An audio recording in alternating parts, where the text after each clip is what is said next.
রাজনীতি করো ভালো কথা, একজন আরেকজনের ইজ্জতে হামলা করবে না, বেইজ্জতি করার চেষ্টা করবে না, কারোর গোপন রাজ প্রকাশ করবে না, কারোর গোপন জিনিস দোষকে খুইটা বাইর করার চেষ্টা করবে না। এগুলো আল্লাহর অপছন্দ।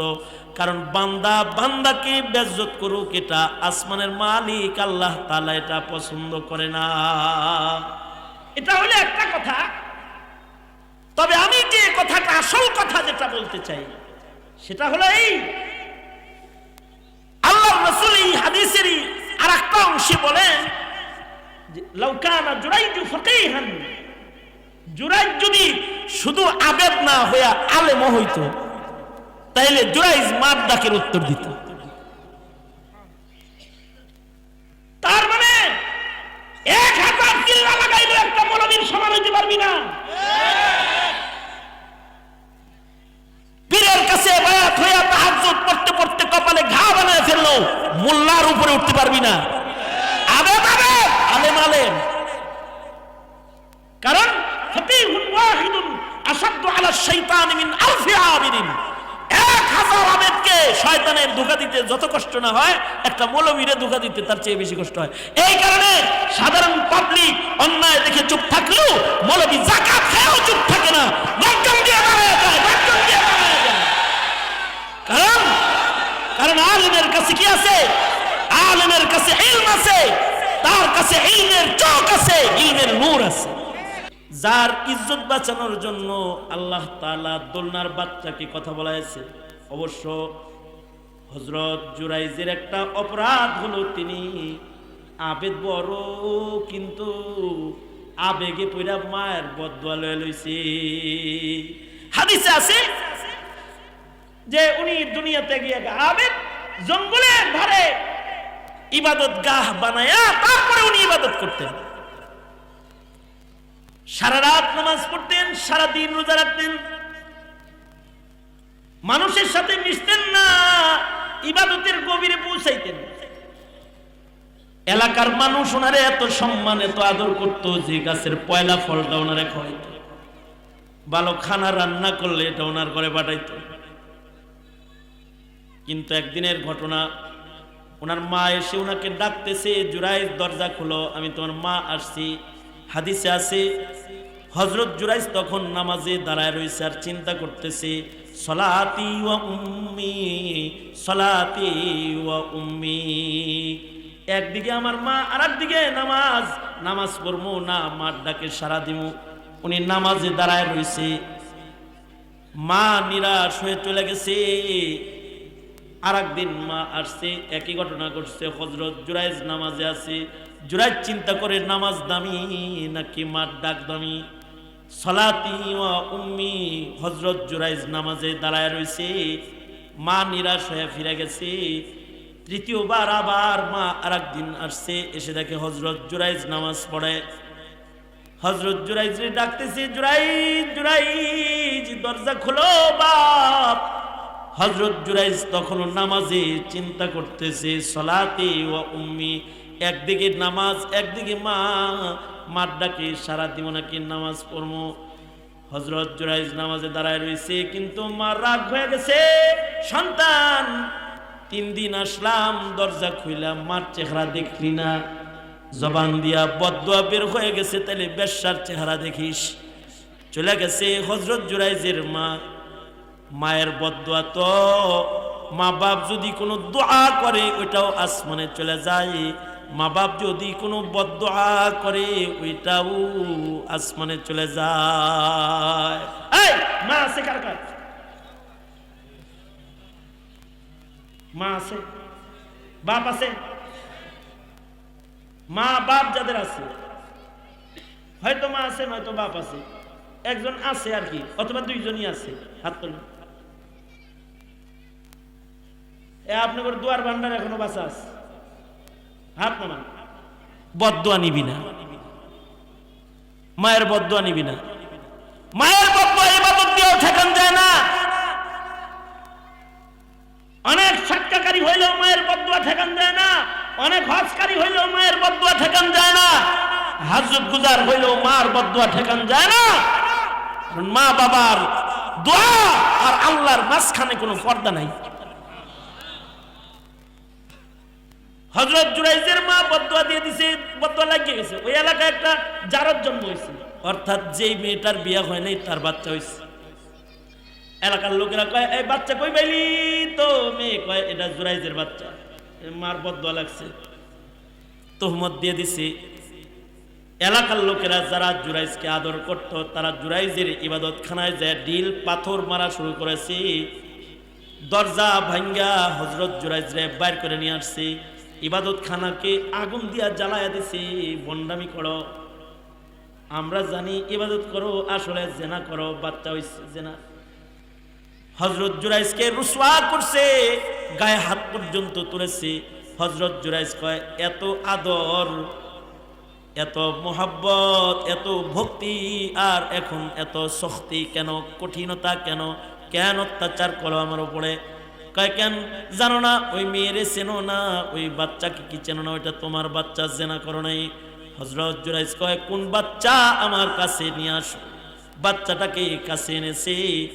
বাচ্চাটার দিকে তাকায় হযরত জুরাইজ বলে মিন আইনা আনতা ইয়া ওয়ালাদ, মান আবুকা ইয়া ওয়ালাদ বলে ডাক দেওয়ার সাথে সাথে জুরাইজের সম্মান রক্ষার জন্য আল্লাহ তাআলা শব্দ ভূমিষ্ঠ সন্তানের জবান খুলে দিছি। বাচ্চাটা বলে এলাকার লোকেরা জুরাইজ রে কষ্ট দিস না, চিনস না এটা আল্লাহর পেয়ারা, আনাবনু ফুলান রাই, আমি অমুক রাখালের সন্তান, আমার মা রাখালের লগে জেনা করছি। আল্লাহর পেয়ারা বান্দার ইজ্জতে যখন আক্রমণ করেছে, জবান খুলে দিছে। এই এলাকার লোক হযরত জুরাইজের কদমে পড়ে গেছে আর বলতেছে হযরত মাফ করে দেন, বুঝি নাই, চিনি নাই, ভুল করেছি। হযরত আপনার ইবাদতখানাকে আমরা স্বর্ণের ইটের দ্বারা নির্মাণ করে দিই। হযরত জুরাইজ বলে না না না, আমার যে ঝুপড়ি ঘর ছিল সেটাই আমাকে বানায় দাও, সেটাই আমি ইবাদত করব। উদ্দেশ্য মাকসাদ হলো দুইটা। যাদের মা বাবা আছে জিন্দেগিতে মা বাবার বদদুয়া নিবা না, আর কখনো কারোর ইজ্জতে আক্রমণ করবা না, কারণ ইজ্জতে আক্রমণ করলে আসমানের মালিক আল্লাহ নারাজ হয়। রাজনীতি করো ভালো কথা, একজন আর একজনের ইজ্জতে হামলা করবে না, বেইজ্জতি করার চেষ্টা করবে না, কারোর গোপন রাজ প্রকাশ করবে না, কারোর গোপন জিনিস দোষকে খুইটা বাইর করার চেষ্টা করবে না। এগুলো আল্লাহর অপছন্দ। কারণ বান্দা বান্দাকে বেইজ্জত করুক, এটা আসমানের মালিক আল্লাহ তাআলা এটা পছন্দ করে না। এটা হলো একটা কথা। তবে আমি যে কথাটা, আসল কথা যেটা বলতে চাই সেটা হলো এই, আল্লাহর রাসূল এই হাদিসেরই আরেকটা অংশে বলেন যে লাউ কানা জুরাইজ ফাকিহান, জুরাইজ যদি শুধু আবেদ না হইয়া আলেম হইতো তাহলে জুরাইজ মার ডাকের উত্তর দিত। তার মানে 1000 চিল্লা লাগাইলে একটা মৌলবীর সমান হইতে পারবি না। পীরের কাছে বায়াত হইয়া তাহাজ্জুদ পড়তে পড়তে কপালে ঘা বানায় ফেললো, মোল্লার উপরে উঠতে পারবি না। আবেদ আবেদ, আলেম আলেম। কারণ ফাকিহুন ওয়াহিদুন আশাদ্দু আলা শাইতানি মিন আলফি আবিদিন। 1000 আবেদকে শয়তানের ধোঁকা দিতে যত কষ্ট না হয়, একটা মৌলবীরে ধোঁকা দিতে তার চেয়ে বেশি কষ্ট হয়। এই কারণে সাধারণ পাবলিক অন্যায় দেখে চুপ থাকলেও মৌলবী যাকাত খেয়েও চুপ থাকে না, গর্জন দিয়ে দাঁড়ায় যায়, গর্জন দিয়ে দাঁড়ায় যায়। কারণ আলেমের কাছে কি আছে? আলেমের কাছে ইলম আছে, তার কাছে ইলমের চোখ আছে, ইলমের নূর আছে। আয়াতটা আরো সুস্পষ্ট বুঝার জন্য আমি আরো দুটি দৃষ্টান্ত দেই। নামাজ পড়তেছেন, সামনে দেখেন বুকরো সাপ, নামাজ পড়বেন না সাপ মারবেন? হ্যাঁ, নামাজ পড়ব, কামড় দিয়ে নামাজ কাপড়ে পাঠাই দিব।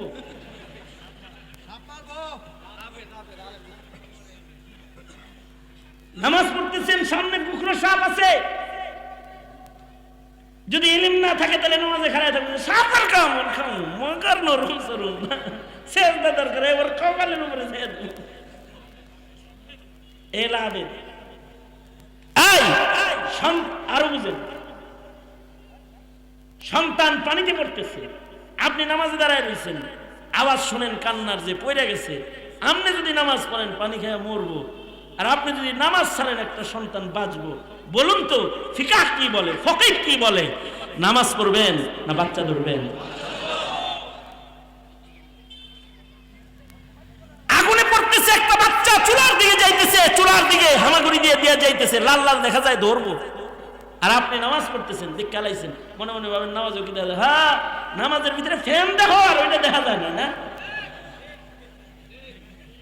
নামাজ পড়ে আর চিন্তা করে যে এক এক ফ্যান এক এক কালারের কমিটি ঠিক করে নাই কামটা যে সভাপতি সাহেব আব্দুল কাদের ভাই ফ্যানগুলো লাগাই দিল এক এক ফ্যান এক এক কালার লাগাই দিছে এক কালার লাগাই তো নামাজ পড়তেছে আর চিন্তা করতেছে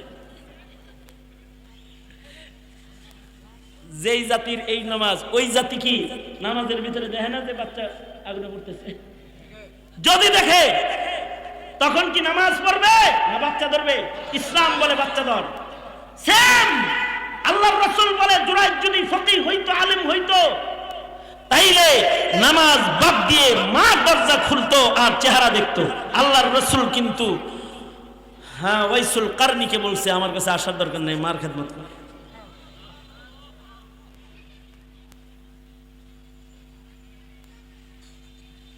আবার আল্লাহর নবী বলেছেন মার চেহারা এক নজর দেখলে কবুল হজের একটা নেক অর্থাৎ বারবার দেখলে বারবার কবুল হজের নেক এখানে তকি উসমানী সাহেব রফি উসমানী রহমতুল্লাহ আলাইহি দুই ভাই মিলা হজে যাইব টিকিট কাটা লাইছে মুফতি আজম পাকিস্তান অসুস্থ হয়ে গেছে সাথে সাথে হজের ফ্লাইট ক্যান্সেল করে রয়ে গেছে একটু সুস্থ হয়েছে পরে মুফতি আজম বলে তাকি শফি হজে যাও নাই না আব্বা হজে যায়নি কেন যাও নাই বলে আব্বা হজে যায় কি করব আমাদের হজ তো ঘরের ভিতরে আছে